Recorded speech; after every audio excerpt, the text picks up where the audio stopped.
Ashley and welcome to my channel. For today's video, I'm going to be reading 3 books by an author I've never read before, and that author is Sarah J. Maas. I've seen her books all over Bookstagram and YouTube, and a lot of people really seem to love them, so I'm curious to finally read them and see what I think about them. And the 3 books I'm going to read are Throne of Glass, A Court of Thorns and Roses, and Crescent City. And I'm going to read them in the order that they were published. So I'm going to start with Throne of Glass, and then A Court of Thorns and Roses, and then read Crescent City last. So I'm going to start Throne of Glass today, and then I'll come back and give my thoughts and feelings on it while I'm reading it, and also my overall feelings at the end. So let's go read. Hi, so after a few days, I'm back with a reading update. So when I first started reading this book, all I really knew was that the main character was an assassin and that there was a competition. But now I'm more than halfway through the book and have about 150 pages left. I can say that I've really been pulled into the story. At first, in the beginning, I was afraid that I wasn't gonna like the main character, Selena. It's just that at the very beginning, she came off as like very tough, almost like too tough to the point of like not being relatable. But then there was a scene with the prince's dogs, and they come running up to her and happy to see her, and she pets them, and that was just such an adorable moment. And I was like, okay, we're gonna be okay, like, I'm gonna like her. And then not too long after that, we learned that she's a lover of books, and then all my worries about not liking her went out the window. And now, like, more than halfway through the book, I can say that I really love her character. So she's strong, but she also has a heart of gold. And one of my favorite scenes so far, minor spoiler, has been when she rescued Knox during one of the tests. And I thought that scene really showed like her true colors and her true personality. And overall, I just really love how many layers there are to her personality and how interesting she is. And similarly, I find like the other characters, both major ones and minor ones, have also been well developed. There's like so many characters that already have my heart, and that really scares me because this is only the first book in a series. So there's like plenty of time for bad things to happen and betrayals to happen and for my heart to be like smashed into 1,000 million pieces. But anyways, some other characters that I really like so far are Prince Dorian, Kale, Princess Nehemia, and Knox. In addition to the characters, I've also found the world to be very interesting. The fact that there used to be magic and fairies in the world is very fascinating to me, and I'm excited to learn more about that. And another thing I've really enjoyed about the book is the pacing. I found the pacing to be like perfect. There's never a dull moment. There's always excitement going on, and I'm always interested in something, whether it's reading about the interactions between the characters or the tests or the trying to figure out what's going on with the murders happening. And overall, I'm just really loving first read of this story so far, and now I'm going to go read some more and probably finish. Hi again, so it's the next day. I finished up Throne of Glass yesterday. I thought the last 150 pages were just as great as the rest of the book. The pacing remained great. There was a perfect blend of character interactions, action, and suspense. The interactions between Selena, Dorian, and Kale continued to tug at my heartstrings. One of my favorite moments was when Dorian gives Selena a puppy, Fleetfoot, who's so adorable. And then the murder mystery, I kind of figured out who was behind it before the end of the book, but there was a certain person's involvement that I wasn't expecting, yet at the same time I'm not really surprised because it fits their character. And now for some thoughts that do involve some spoilers. So Nehemia.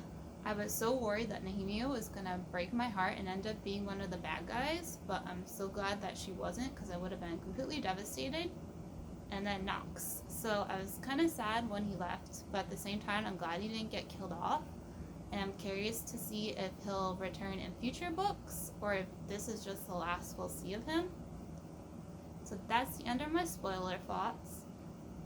And overall, I can see why this book gets all the hype that it does and why so many people love it.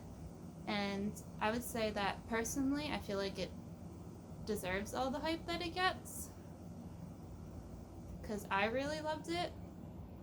And it'll probably end up being one of my top 10 books of the year, and I'll definitely be continuing the series. Hi, so I'm back. So it's been about 2 weeks since my last update, but in that time I started and finished A Court of Thorns and Roses, and this book has actually been sitting on my bookshelf for about a year now, because I had purchased it, but then I've been too afraid to start it because there's just so much hype surrounding it, and so many people seem to adore this series, and I really want to too, but like there's always that small chance that I won't. However, I finally took the plunge and I read it. So first, I want to talk about like things that I already knew about the book before going into it, because this book is so popular that if you're on BookTube or if you're on Bookstagram, it's really impossible to avoid spoilers. So what I knew was that the main character's name is Feyre, and that she gets whisked away to the land of the fairies, Prythian, and that it's kind of a Beauty and the Beast retelling. And then the last thing I knew before going into this was some things about the love interest. So I started this book a day after finishing The Throne of Glass, and that might have been a mistake because while I was enjoying this book, while I was reading it, I didn't get that I can't put this down book feeling right away, and I think that was because I was still thinking about Throne of Glass. So what I ended up doing is I ended up putting down this book for 4 days, and then I went back to it after those 4 days, and I think that's exactly what I needed, because when I went back to it and I opened it, it pulled me in right away into the world, and everything finally clicked for me, and I finally got that feeling that I couldn't put it down.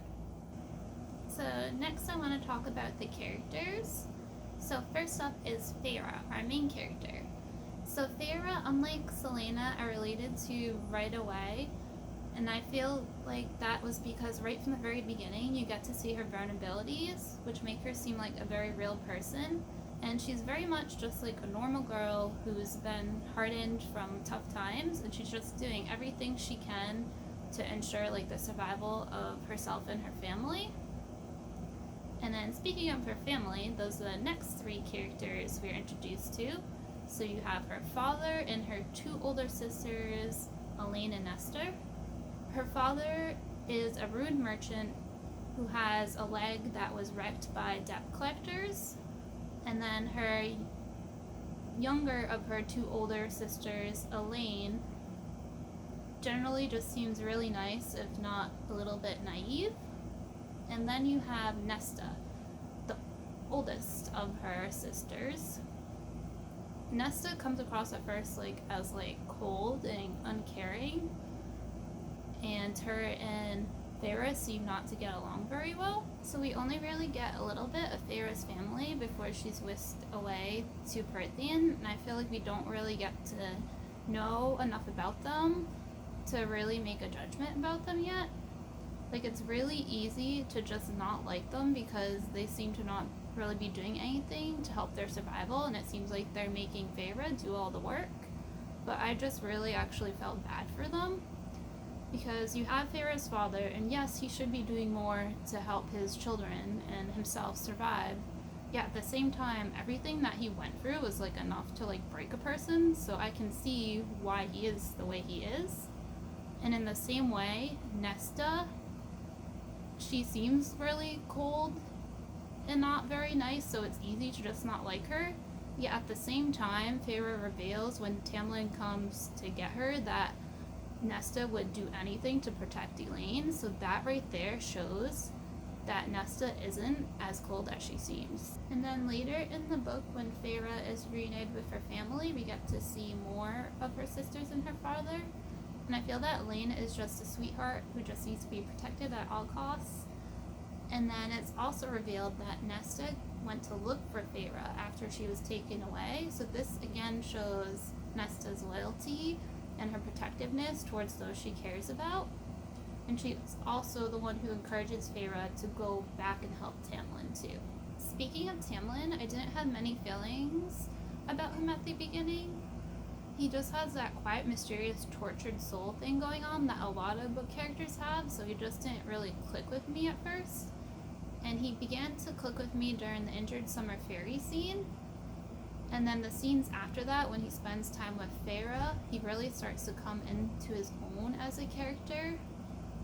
And I felt like during those scenes we got to learn more about him, so he started to click with me. And then finally, by the time he sends Feyre back home, he has a piece of my heart, which I was reluctant to give because I have a feeling he's going to break it later on. And then, in contrast to Tamlin, Lucien, on the other hand, clicked with me right away. I just found his prickly attitude and his banter with Feyre to be really amusing. Also, his scar and his missing eye made him an interesting character because you know there's a story behind that. So the last character I want to talk about is Rhysand. And so I didn't want to like him at first because he's introduced as a cruel high fae that does the dirty work for the main antagonists. And he also causes trouble for Feyre and Tamlin. But as is usually the case, his character isn't quite that black and white. It's complicated, he's complicated, and we get glimpses throughout the story into his true character, and he isn't quite the villain he seems to be at first.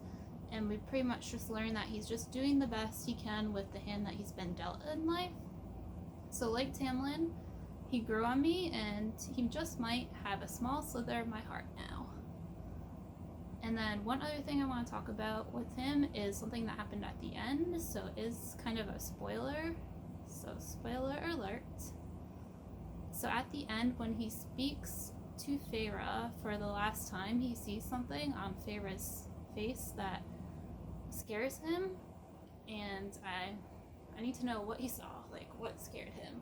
But of course, since the story is told through first person perspective through Feyre's eyes, we don't get to know.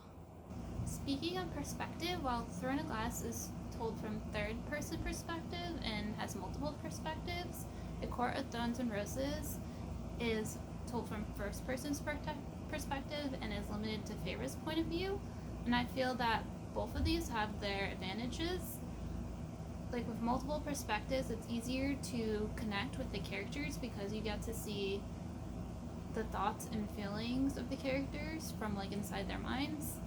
Although sometimes like too many perspectives can take away from the surprise or mystery of the story.